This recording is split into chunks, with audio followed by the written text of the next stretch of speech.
secretary at pinabasa mo sa akin to, ba't pa ako mag-issue ng sulat ng ganon? Sasabihin ko, heck, hindi ko babanggain yung OGCC. Your Honor, that is a big lie. That is a big lie. Our records will bear us out.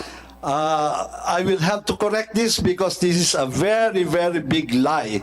And if she's under oath, Your Honor, she will be in trouble. Regardless, I see what you're coming from. I understand what you're saying. Exactly. Pero again, parehong online game. Regardless kung magkaiba sila. Exactly. Precisely. Definitely. Absolutely. You're right. Pero,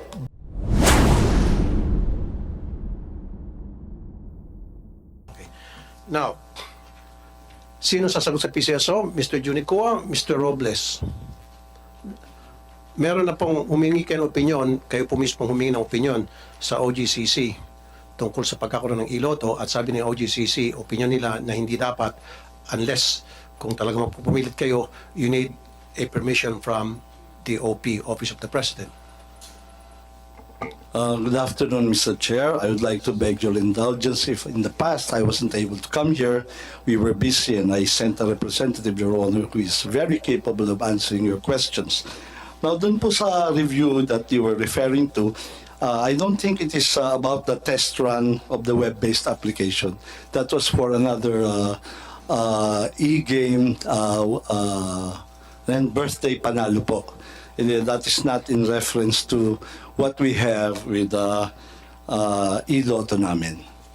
So we have here po the contract review 2404 series of 2023 from the OGCC, and we have the summary here.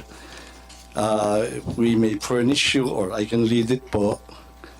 Kung gusto po ninyo, iba po yung topic ngayon. Ito is a different topic. Okay, go ahead, read. The OGCC view on the web application. The OGCC recognizes the need to contract with private entities for their technical expertise and the lack of necessary technology and legal framework to effectively implement online gambling schemes and methods. The OGCC's opinion may be summarized into three categories relating to the compliance by PCSO to its previous opinions and areas for improvement and or compliance. Okay. PCSO's compliance. The procurement of the web-based application is within PCSO's mandate. This is according to GOCC. The PCSO complied with the promulgation of the rules and regulations of the WABP as well as the requirement of publication and posting prior the effectivity and implementation of the WABP rules. PCSO conducted stringent selection and evaluation process in selecting POSC as the proponent agent. The WABP provided safeguards and security protocols to ensure protection. The areas for improvement, Your Honor, is the board resolution authorizing Pacific Online, the company's president, to enter and sign agreement should be attached to the MOA. There.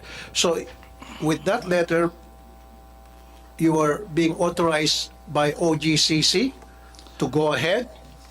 If I may, they have requirements, Mr. Chairman, and ito po yung summary ng Hindi nga, Mr. Robles.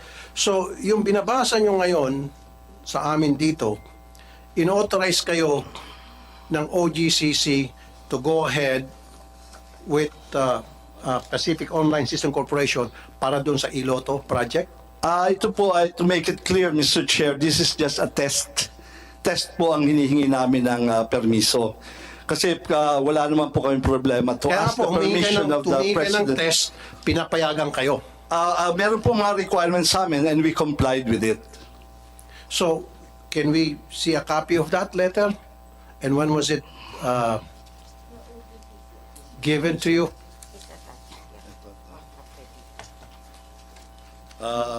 If I may, Mr. Chair, I have it with me. Would you like me to Kasi read it? dito kasi, Mr. Robles, dito sa opinion na ibinigay ng OGCC, opinion number 070 series of 2023. Okay? Makapal to, maraming pages to, pero I'll go straight to the page wherein it says here, aside from OGCC's conduct of an individual review of any contract, agreement, or arrangement of PCSO with a game proponent for the launching of an online game on an experimental test run basis, PCSO shall likewise secure the Office of the President's approval pursuant to Section 10 of the PCSO Charter. Mr. Chairman, if I may, that is referring to a different game. Birthday Panalo po yan. We're talking about online dito. Walang sinabi dito birthday panalo. It says here, launching of new games with the game proponent as an agent on an experimental test line basis and procurement of several online betting systems or platforms. Never na minention dito ang sinasabi ninyong bingo panalo. Birthday Panalo po. Ito po Birthday yung Panalo. aming sa web-based application betting platform which is specific with Pacific Online Systems dated 21 December 2023. Yung sinasabi niyang 70, it's on page 17, birthday panalo game. It doesn't matter, Mr. Robles, regardless. Sinasabi ng OGCC, any contract agreement, any contract, regardless kung yan ay birthday panalo o e-lotto, dito, very clear, any agreement or any contract or agreement or arrangement of PCSO with a game proponent for the launching of an online game. So yung birthday panalo, online yon. Yung e-lotto, online yon. So sinasabi, any online game, kailangan may permiso from the OP. Regardless, kahit na ibang game yung sinasabi mo. The fact na sinasabi ng OGCC, ulitin ko for the nth time, any contract agreement or arrangement of PCSO with a game proponent for the launching of an online game. Online yung iloto, di ba? Yung birthday panalo, online pareho. Pagbabangkay mo parehong online. So therefore, kung pareho silang online, pareho dapat may permiso sa Office of the President. I respect your opinion, Mr. Chairman, but I'm specifically referring to the memorandum of the OGCC sa contract review nila sa amin of 21 December 2023, which is much later, Mr. Chairman. Regardless, I see what you're coming from. I understand what you're saying. Exactly. Pero again, nais kong ipa-remind sa inyo lahat dito, sa iyo especially, Mr. Robles, yung sinabi rito ng OGCC. Sabi mo, ibang laro yung hiningan nyo ng opinion. Ang hiningan nyo ng opinion ay tungkol doon sa birthday panalo. Okay, nandun na tayo. Online game. Tama. PCSO na iloto, online game din. Parehong online game. Regardless kung magkaiba sila ng hiningan nyo ng opinion. Pero the fact na it states here na online game should have the permission of the Office of the President. That you should have secured permission from the OP. I'd like to ask the opinion of Mr. Juni Kua here, the chairman of the PCSO. Mr. Kua, ano po masasabi nyo? Well, tama naman po yung binasa ninyo kanina na kinakailangan na humingi ng permiso sa Office of the President. I'm sorry po, sir. So, you agree with me doon po sa nabasa ko, Mr. Kua being the chairperson of PCSO? Well, nakita ko naman pong binasa niyo yun doon sa provision ng charter. At yun din po ang pagkakaalam ko. Thank you, Mr. Kua. Okay, Mr. Robles, ayan, pati yung chairman ninyo sa PCSO, naintindihan po yung sinasabi ko, naintindihan po yung binasa ko, very simple lang po talaga yon. Actually, pang kindergarten lang po yon. Na sinasabi rito, pag online, kailangan may permiso mula sa OP. Online po yung iloto. sana po, kumuha kayo ng permiso sa Office of the President. Binaypas niyo po yung OP sa proyektong ito. Number 1 violation po yun. Why was it violated? Mr. Chairman, assuming that that is correct, we are just on a test run po. We have to test this before having it approved. Kasi po, it would look, kung hindi naman po gumagana, pag nauna naman po yung approval, ay medyo mahirap din naman po yan. So we have to be very clear, this is on a test run. Exactly, precisely, definitely, absolutely, you're right. Pero, bago ka mag-test run, you should secure permission from the OP Mr. before any move whatsoever. Mr. Chair, again, you were referring to a different game. Yan po ang pinanggagalingan Sir, akala ko ko. tapos na tayo sa different game, regardless kung anumang game yun. Basta we're talking about online, right? Pag online, kailangan may permission from the OP. Period. Mr. Okay? Chair, if I may, I would like to read from you a memorandum from the Executive Secretary. If I may, Your Honor. Yes, sir. Upon evaluation, the PCSO is advised that it has sufficient authority, is in a better position to evaluate and approve its technical guidelines on betting platforms, considering that this deals with the minimum technical specifications required for betting platforms of PCSO game. Like hardware systems, architecture requirements, interface requirements, and software specifications. Finding that these are matters that will be better evaluated by PCSO as the implementing agency for its lottery games, this office defers to the PCSO's expertise on the approval of the same. Ito po rin po regarding the betting platform po, which Iloto is a betting platform, Your Honor.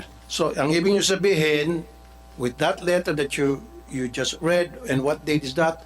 So, pinapayagan kayo ng Executive Secretary na to go ahead at kukontrahin itong opinion ng OGCC.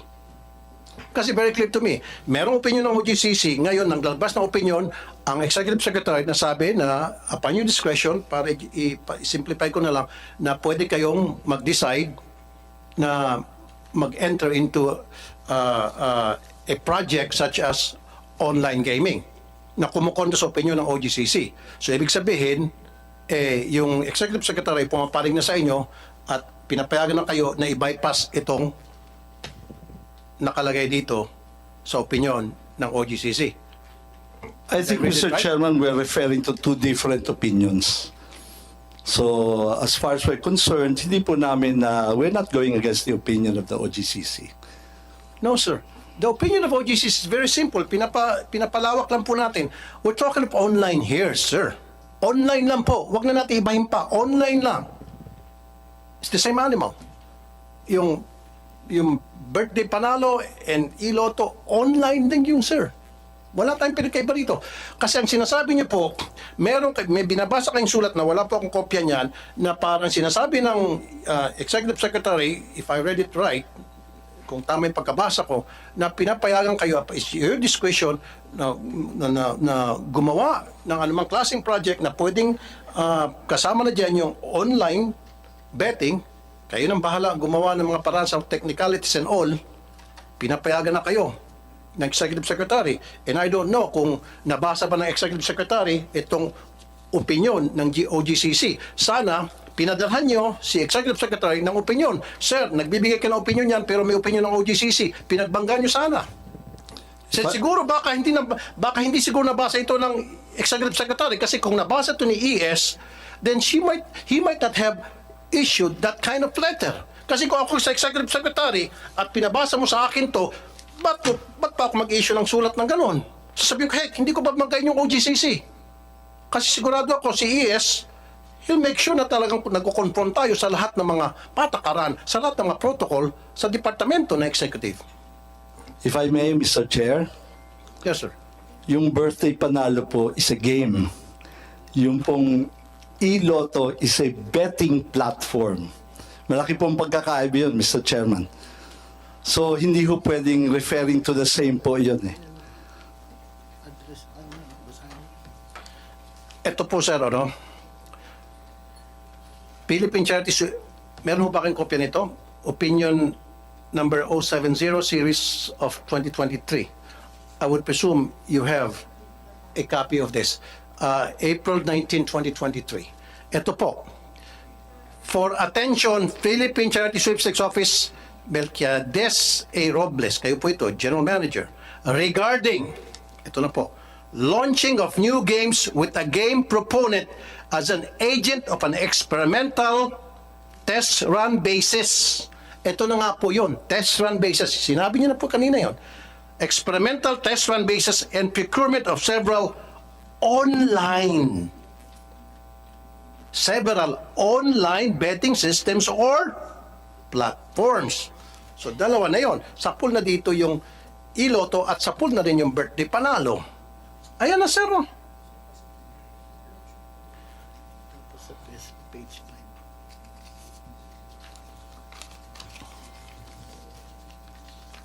May kopya ho ba kayo nito, Mr. General Manager? Okay.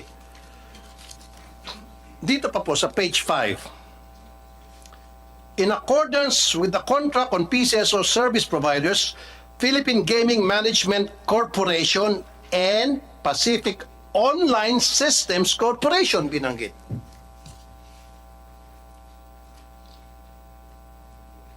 Di ba? Binanggit dito yung Pacific Online was online. Itong Pacific Online, ito po yung test run ninyo sa Iloto. Doon po sa birthday panalo, Pacific din ho ba ang provider? Hindi po, Your Honor. And it's just a proposal po. Exactly. So, doon sa birthday panalo, sinasabi mo kanina, ini-insist nyo magkaiba. Hindi pala Pacific yon. Pacific ang binimension dito. Ano po yan? Yung dati pong provider po yan. You have to understand po na dati po dalawang provider po ang PCSO.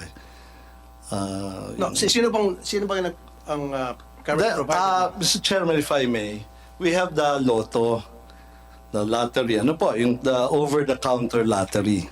Ito po, meron pong dating PGMC tsaka POSC.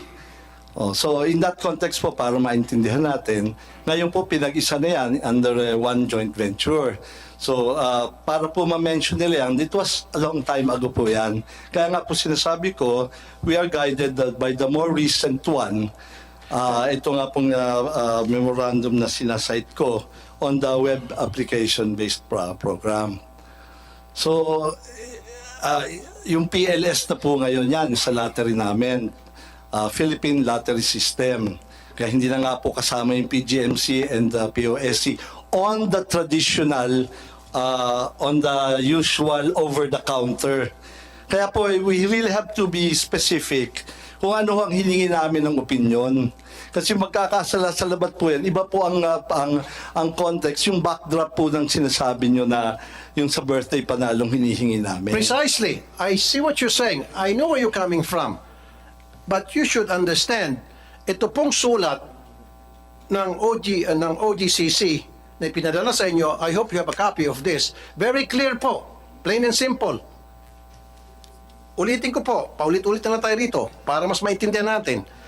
Regarding launching of new games with a game proponent of an agent on an experimental test run basis. Yan na yung iloto.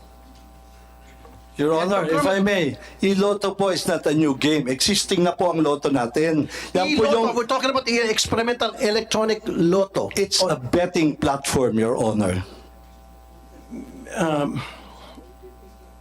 Betting platform, we're talking about e-lotto, electronic betting. It's a betting platform but still covered yun ng opinion ng OGCC. You know, Mr. Robles, the reason nang gagaliti ako rito because nakatanggap ako ng maraming complaint. The last time you weren't here kasi, I talked to several lotto agents, yung betting stations. Marami sa kanila mga OFWs, mga retirees. Nag-invest sila, bumuo sila ng pera doon. And now, mawalan silang trabaho. Mawalan sila ng kita. You didn't even consult them. Miss Evelyn Marking Javier, if I'm not mistaken, presidente ho kayo ng mga lotto agents. Yes. Were you consulted? Yes, Chair. Nasarado na po yung 2,000 na outlets po. Ano po? Nasarado na po. Ano yung sabi po na sarado? There are 2,000 Lotto outlets na nasarado na po dahil nabigyan na po ng termination noong October 16.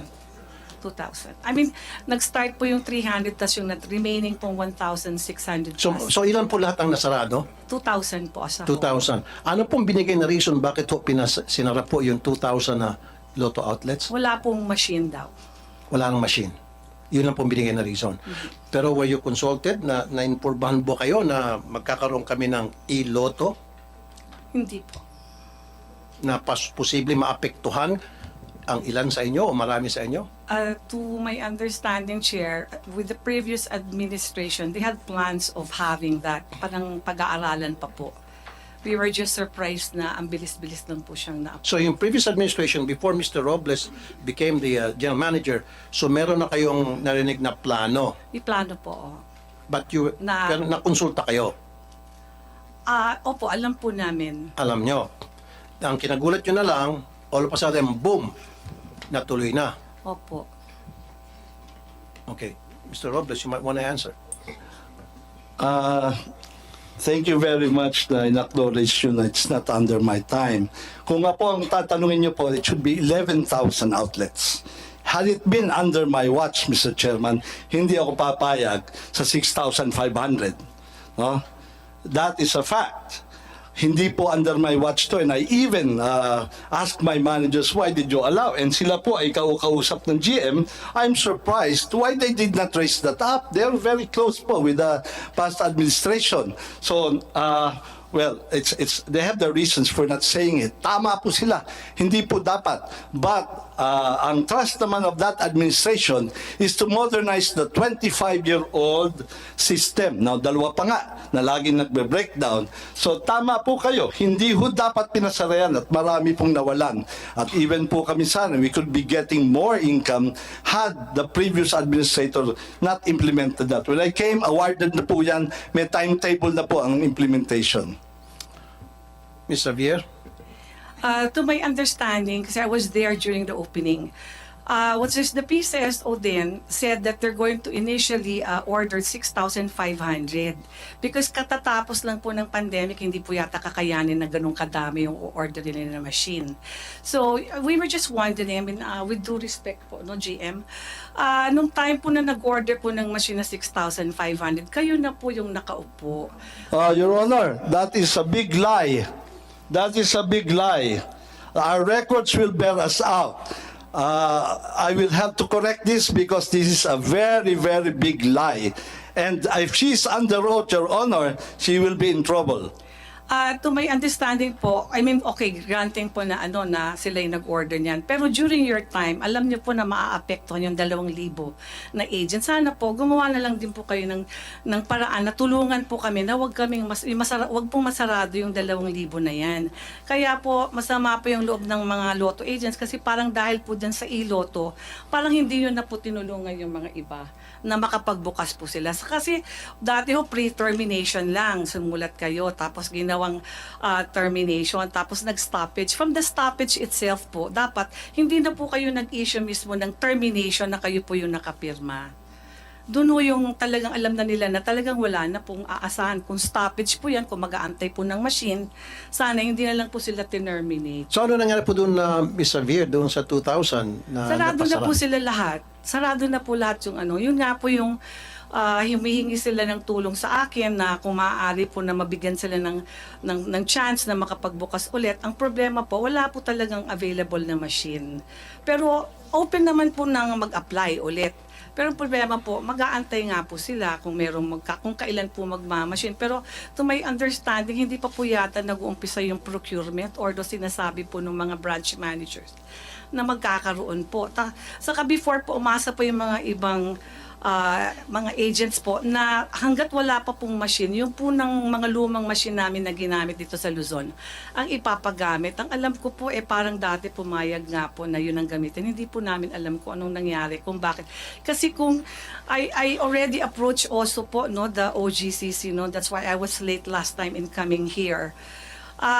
nakiusap po ako doon kay Attorney Quevedo na kung pwede pong i-extend po yung ELA para po hindi na muna ho sila magsarado at pagbibigyan sila hanggat 4 months. Ang pakiusap lang niya po sa akin na i-inform ko daw po si GM na mag-apela lang para magkaroon po ng time na wag sila munang masarado kasi naaawa So you're po not sila. granted your request for an appeal?